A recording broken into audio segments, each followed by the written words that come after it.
कृष्ण। श्रावण पुत्रदा एकादशी की कथा सुनने के लिए आइए चलते हैं महाराज युधिष्ठिर के दरबार में। श्री युधिष्ठिर कहने लगे कि हे भगवान, श्रावण शुक्ल एकादशी का नाम क्या है? व्रत करने की विधि तथा इसका महात्म्य कृपा करके कहिए। मधुसूदन कहने लगे कि इस एकादशी का नाम पुत्रदा है। अब आप शांति पूर्वक इसकी कथा सुनिए। इसके सुनने मात्र से ही वाजपेय यज्ञ का फल मिलता है। द्वापर युग के आरंभ में महिष्मती नाम की एक नगरी थी, जिसमें महजीत नाम का राजा राज्य करता था। लेकिन पुत्रहीन होने के कारण राजा को राज्य सुखदायक नहीं लगता था। उसका मानना था कि जिसकी संतान ना हो उसके लिए यह लोक और परलोक दोनों ही दुखदायक होते हैं। पुत्र सुख की प्राप्ति के लिए राजा ने अनेक उपाय किए, परंतु राजा को पुत्र की प्राप्ति नहीं हुई।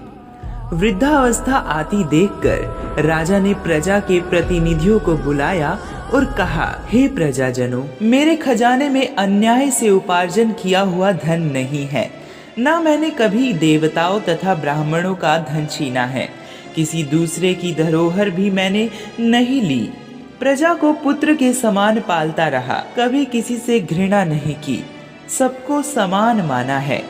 सज्जनों की सदा पूजा करता हूँ। इस प्रकार धर्मयुक्त राज्य करते हुए भी मेरे पुत्र नहीं है, सो मैं अत्यंत दुख पा रहा हूँ। इसका क्या कारण है? राजा महिजीत की इस बात को विचारने के लिए मंत्री तथा प्रजा के प्रतिनिधि वन को गए। वहाँ बड़े बड़े ऋषि मुनियों के दर्शन किए। राजा की उत्तम कामना की पूर्ति के लिए किसी श्रेष्ठ तपस्वी मुनि को देखते फिरते रहे। एक आश्रम में उन्हें अत्यंत वयोवृद्ध धर्म के ज्ञाता बड़े तपस्वी, परमात्मा में मन लगाए हुए, निराहार, जितेंद्रिय, जितात्मा, जितक्रोध, सनातन धर्म के गूढ़ तत्वों को जानने वाले, समस्त शास्त्रों के ज्ञाता महात्मा लोमश ऋषि को देखा। सबने जाकर ऋषि को प्रणाम किया। उन लोगों को देखकर मुनि ने पूछा कि आप लोग किस कारण से आए हैं? निसंदेह मैं आप लोगों का हित करूंगा। मेरा जन्म केवल दूसरों के उपकार के लिए हुआ है, इसमें संदेह मत करो। लोमश ऋषि के ऐसे वचन सुनकर सब लोग बोले, हे महर्षि, आप हमारी बात जानने में ब्रह्मा से भी अधिक समर्थ हैं, अतः आप हमारे इस संदेह को दूर कीजिए। महिष्मतीपुरी का धर्मात्मा राजा महिजीत प्रजा का पुत्र के समान पालन करता है, फिर भी वह पुत्रहीन होने के कारण दुखी है। उन लोगों ने आगे कहा कि हम लोग उसकी प्रजा हैं, अतः उसके दुख से हम भी दुखी हैं। आपके दर्शन से हमें पूर्ण विश्वास है कि हमारा यह संकट अवश्य दूर हो जाएगा, क्योंकि महान पुरुषों के दर्शन मात्र से अनेक कष्ट दूर हो जाते हैं।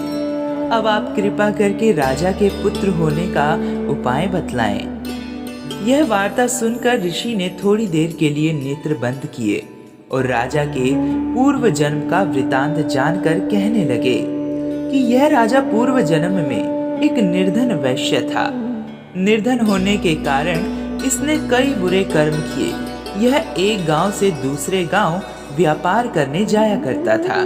एक समय ज्येष्ठ मास के शुक्ल पक्ष की द्वादशी के दिन मध्याह्न के समय, जबकि वह 2 दिन से भूखा प्यासा था, एक जलाशय पर जल पीने गया। उसी स्थान पर एक तत्काल की ब्याई हुई प्यासी गौ जल पी रही थी। राजा ने उस प्यासी गाय को जल पीते हुए हटा दिया और स्वयं जल पीने लगा। इसीलिए राजा को यह दुख सहना पड़ा।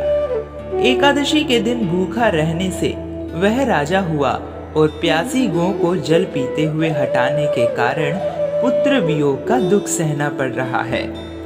ऐसा सुनकर सब लोग कहने लगे कि हे ऋषि, शास्त्रों में पापों का प्रायश्चित भी लिखा है, अतः जिस प्रकार राजा का यह पाप नष्ट हो जाए, आप ऐसा उपाय बताइए। लोमश मुनि कहने लगे कि श्रावण शुक्ल पक्ष की एकादशी को, जिसे पुत्रदा एकादशी भी कहते हैं। तुम सब लोग व्रत करो और रात्रि को जागरण करो, इससे राजा का यह पूर्व जन्म का पाप अवश्य नष्ट हो जाएगा।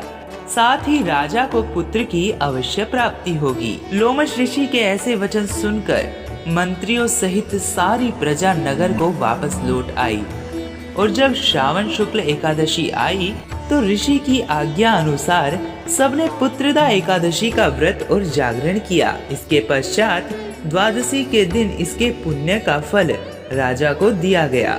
उस पुण्य के प्रभाव से रानी ने गर्भ धारण किया और प्रसव काल समाप्त होने पर उसके एक बड़ा तेजस्वी पुत्र उत्पन्न हुआ। इसीलिए हे राजन, इस श्रावण शुक्ल एकादशी का नाम पुत्रदा है। अतः संतान सुख की इच्छा हासिल करने वाले इस व्रत को अवश्य करें। इसके महात्म्य को सुनने से मनुष्य सब पापों से मुक्त हो जाता है और इस लोक में संतान सुख भोग कर परलोक में स्वर्ग को प्राप्त करता है। इस वर्ष पुत्रदा एकादशी की तिथि व पूजा विधि डिस्क्रिप्शन बॉक्स में दी गई है। हरे कृष्ण।